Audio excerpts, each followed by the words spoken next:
السلام علیکم پیارے بچوں، کیا حال ہے؟ آج میں آپ کو ایک دلچسپ کہانی سناتا ہوں۔ دو بادشاہ تھے، ان کی آپس میں بہت گہری دوستی تھی۔ جب بھی بادشاہ ایک دوسرے کو ملتے تو وہ ایک دوسرے کو تحفے دیتے تھے۔ تو ایک بادشاہ جب دوسرے بادشاہ کے پاس گیا تو اس نے اپنے چڑیا گھر میں سے جہاں اس نے پرندے رکھے ہوئے تھے وہاں سے ایک خوبصورت تحفہ دیا۔ وہ بادشاہ یہ تحفہ لے کر بہت خوش ہوا اور اپنے ملک واپس آ گیا۔ وہ تحفہ کیا تھا؟ دو باز کے بچے تھے۔ اس بادشاہ نے اپنے وزیر کو بلایا اور اس کو کہا کہ جو پرندے پالنے والا ہمارا آدمی ہے، نوکر ہے، اس کو دو، یہ دو باز ہیں، یہ بہت اچھی نسل کے ہیں، ان کو کہو کہ ان کو اڑنا سکھائے، ان کی پرورش کرے، ان کو کھانا دانا کھلائے۔ وہ نوکر بادشاہ کے بازو کو دیکھ کر بہت خوش ہوا، کیونکہ وہ بہت اعلیٰ نسل کے باز تھے، بچے تھے۔ اس نے ان کو خوب کھلایا پلایا اور ان کو اڑانے کی کوشش کی۔ تو 6 ماہ بعد وہ نوکر بادشاہ کے سامنے ہاتھ جوڑ کر حاضر ہوا اور اس نے کہا، بادشاہ سلامت، ایک باز کا بچہ تو بہت خوب اڑتا ہے، جب کلا بازیاں کھاتا ہے، پلٹتا ہے، جھپٹتا ہے، ہائی پرواز کرتا ہے، بہت تیز جو ہے نا چکر لگاتا ہے، شکار پہ جھپٹنا سیکھ گیا ہے۔ دوسرا باز کا بچہ جو ہے نا وہ بالکل نہیں اڑتا، وہ بیٹھا رہتا ہے ٹہنی پہ، میں جو کچھ بھی کرتا ہوں وہ نہیں کرتا، وہ نہیں اڑتا۔ بادشاہ نے اپنے وزیر کو کہا کہ اس کو کہو کہ اس کو دانا پانی کھلائے، اس پہ اور کوئی ہنر اور حربہ آزمائے۔ اس آدمی نے جا کر اس باز کو اڑانے کے لیے مختلف جتنے بھی حربے تھے، اس نے اپنے سلطنت کے بہت سارے لوگوں کو اکٹھا کیا جو پرندے پالتے تھے، ان کو کہا کہ یہ ایک باز کا بچہ جو ہے نا وہ اڑنا سیکھ گیا ہے، پلٹنا جھپٹنا سیکھ گیا ہے، اور دوسرا باز کا بچہ جو ہے وہ ٹہنی سے جو ہی بٹھاتا ہوں، جتنا کچھ کرتا ہوں وہ اڑتا نہیں۔ تو بادشاہ اس سے پریشان ہے، میں بھی پریشان ہوں۔ اس آدمی نے کہا کہ یہ تو دوسرے آدمی نے بھی یہی مشورہ دیا کہ بھئی یہ تو اڑ نہیں سکتا، ہم اس کا کیا کریں، یہ نہیں اڑتا۔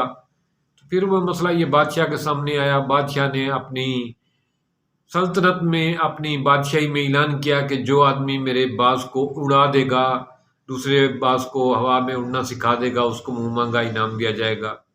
تو ایک آدمی سادہ سا کسان سا آیا، تو اس نے کہا میں یہ کام کر لیتا ہوں۔ تو بادشاہ نے کہا اگر تم کام نہ کر سکے، اس نے کام نہ کر سکا تو جو سزا دل کرنا دینا۔ تو اس نے اپنے وزیر کو بلایا، وہ اس آدمی کو باز کے پاس لے گیا۔ جو ہی وہ باز کے پاس گیا تو اس نے باز کو دیکھا تو وہ ایک ٹہنی پر بیٹھا تھا۔ اس نے جو باز پرندوں کی رکھوالی کرنے والا نوکر تھا اس سے کہا کہ ایک کلاڑی لے آؤ۔ تو وہ گھبرا گیا کہ کہیں یہ پرندے کو مارنا تو نہیں چاہتا۔ اس نے کہا پرندہ مارنا نہیں ہے، یہ بادشاہ کو بہت پیارے ہیں، اس نے بڑی دور سے یہ کہیں دوست سے گفٹ لے کر آئے ہیں۔ تو اس نے کہا بھئی مارنے کا میں نے کب کہا ہے، میں نے صرف آپ سے کلاڑی مانگی ہے۔ جو ہی وہ کلاڑی لے کر آیا تو اس نے کھینچ کے ماری کلاڑی اور اس درخت کی وہ ٹہنی کاٹ دی جس پر باز کا بچہ بیٹھا مزے لے رہا تھا۔ جو ہی ٹہنی کاٹی تو باز کا بچہ پھڑ پھڑایا اور اس نے اڑنا شروع کر دیا۔ وہ ہوا میں ویسے ہی جیسے دوسرا باز کا بچہ اڑ رہا تھا ویسے اس نے ہوا میں اڑنا شروع کر دیا۔ تو اس نوکر نے کو اس آدمی نے کہا کہ جاؤ بادشاہ کو بلاؤ، دیکھو کہ اس کا باز اڑ رہا ہے، کلا بازیاں کھا رہا ہے۔ وہ آیا تو بادشاہ دیکھ کر حیران ہوا کہ بھی یہ کیسے آپ نے اس کو 2 منٹ میں اڑنا سکھا دیا۔ تو اس آدمی نے کہا کہ بادشاہ سلامت، یہ آرام دہ عادت کا، آرام کا عادی ہو گیا تھا، یہ سکون کا عادی ہو گیا تھا، یہ کمفرٹ زون میں چلا گیا تھا، یہ آرام کی زندگی میں چلا گیا تھا۔ میں نے کچھ بھی نہیں کیا، میں نے اس کا کمفرٹ زون ختم کر دیا ہے۔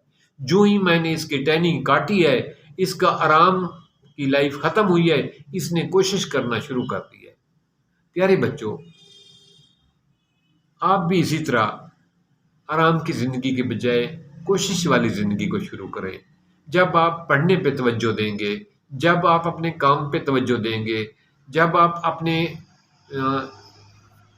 روزانہ کی ذمہ داریوں پہ توجہ دیں گے، تو انشاءاللہ تعالی کمفرٹ زون سے نکلنے کے علاوہ آپ ترقی نہیں کر سکتے۔ آپ کی قسمت اس وقت بدلے گی، آپ کی ترقی اس وقت ہوگی، آپ کی زندگی کے حالات اس وقت بدلیں گے جب آپ کمفرٹ زون سے نکلیں گے۔ کمفرٹ زون میں جانا آسان ہے، اس سے نکلنا تھوڑا سا مشکل ہے، لیکن جو بھی کمفرٹ زون سے باہر نکلتا ہے وہ حقیقتاً کامیاب ہو جاتا ہے۔ ملتے ہیں پیارے بچوں ایک نئی کہانی کے ساتھ۔